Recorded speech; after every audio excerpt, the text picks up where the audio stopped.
contact the Coast Guard. The plane was flying over water. Perhaps the Coast Guard could act on its own and search the water, even if the FAA was refusing to cooperate and search the skies.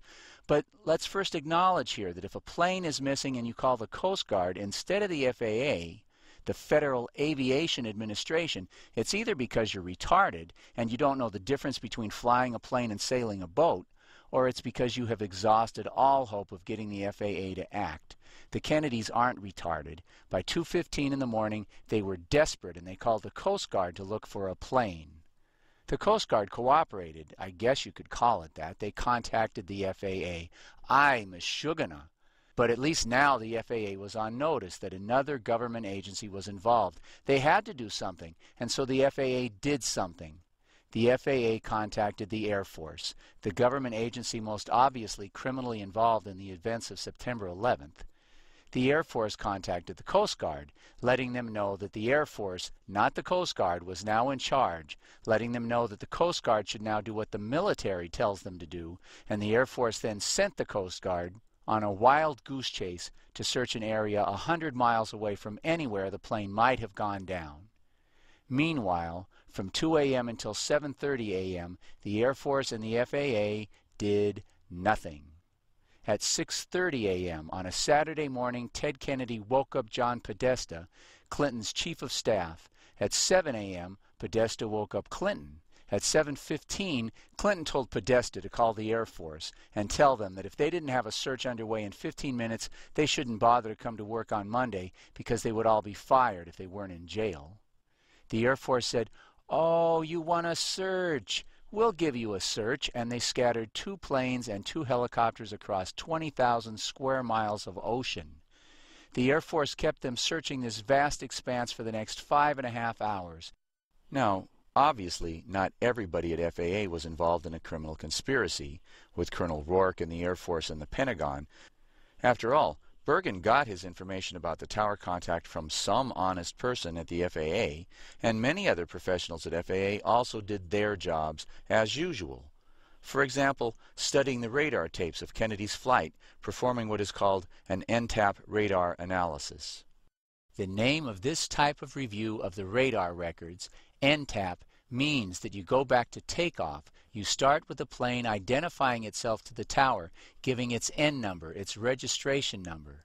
In this case, N529JK. The plane's radar blip is identified at takeoff, and this particular blip is then followed along its flight path until it disappears, indicating the crash site. The New York Times says this information was available at 5 a.m. and hard-working, honest news people with contacts at FAA got a hold of this radar information, and they put it into their TV broadcasts, and they put it up on the screen at the same moment that they were asking Colonel Rourke to explain why, 8 hours after the results of the NTAP radar study were available, the search vessels were still scattered all over the Atlantic, when the radar showed definitively that the plane had gone down on the western approach to Martha's Vineyard. Colonel Rourke, Martha Raddatz from ABC. ABC is reporting today that the plane possibly went into a dive about 19 miles off the coast of Martha's Vineyard. Does that mean the search will start focusing right there and you will pull away from, say, Long Island or other areas you're searching, or will you pretty much go about what you're doing? We'll continue on the same track that we're on, which is to search the entire area. We have nothing that absolutely pinpoints one area as opposed to another, so we can't rule out the entire flight. The reporter can't believe what she's hearing. Can it be that this guy, the spokesman for a day, chosen by the Air Force, doesn't even know about the radar information? So she asks him. Are you hearing those reports at all about 19 miles off Martha's Vineyard? The radar... I'm sorry, go ahead. The radar indicated that at some point that the plane may have gone into a dive? The radar position is just a last possible position, and it's... The radar position was not just a last possible position. It was a crash site. This is the official radar report from the NTSB documents. The plane dropped 1,200 feet in the first 12 seconds. This is 12 times what would be considered a normal rate of descent. The next 30 seconds is probably 50 times normal. The plane then disappeared from the radar. Rourke had this information, but this is not an area of special interest to him. And Colonel Rourke didn't simply misspeak at the press conference. He told this lie to anyone who would listen, including the New York Times. But back at the Pentagon press conference, the lying is just getting started. Just a last possible position, and it can't even be confirmed that it's the aircraft we're looking for. So again, we can't rule It out. can be confirmed. It had been confirmed. Remember, the NTAP radar study begins by identifying the plane at takeoff. So again, Rourke is lying. But let's take a moment to clarify who this Colonel Steve Rourke is. Lieutenant Colonel Steve Rourke, R-O-A-R-K. He's currently the director of the U.S. Air Force's National Search and Rescue School, which is at the U.S. Coast Guard Station in Yorktown, Virginia. He is the former director of the Air Force Rescue Coordination Center. He is physically in the Rescue Coordination Center right now. So Steve Rourke is very senior. He is the former director of the Air Force Rescue Coordination Center. Colonel Rourke is a HH-53 helicopter pilot. He's personally been involved in over 1,000 rescues, search and rescue operations in his career. And Steve, are you there? Yes, sir, I am here. Colonel Rourke may not know anything about what happened to John Kennedy Jr., but he does know about search and rescue in general. He's intimately familiar with what an NTAP means. He must be vastly familiar with radar tapes. So Colonel Rourke's errors are not simple mistakes. He's lying his head off. But you answer the question, why?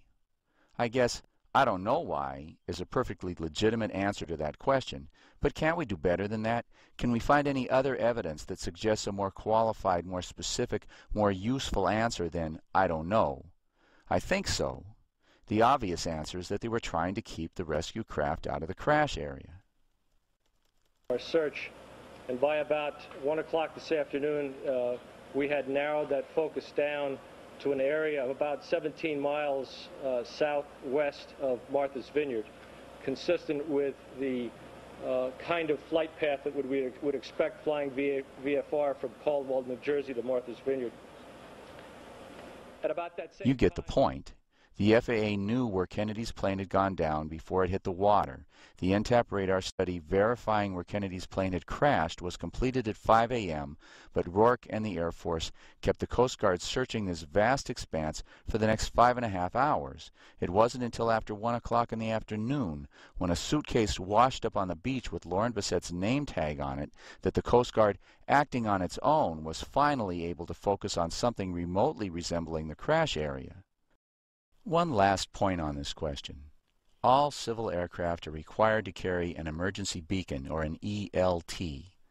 These emergency locator transmitters are crash activated.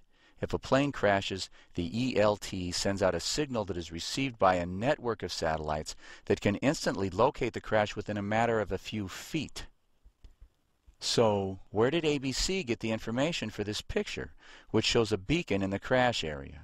Obviously, the beacon went off as it was supposed to, the signal was received by the satellites as it was supposed to be, and, although news reporters at ABC managed to get a hold of this information, it was not passed on to the rescue teams in the Coast Guard and the Civil Air Patrol. But we already know how that works.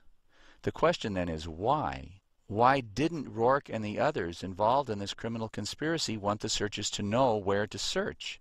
Again, "I don't know" is a pretty legitimate answer, but, again, can't we do better? Well, let's keep putting together the pieces we can and see what kind of picture we get.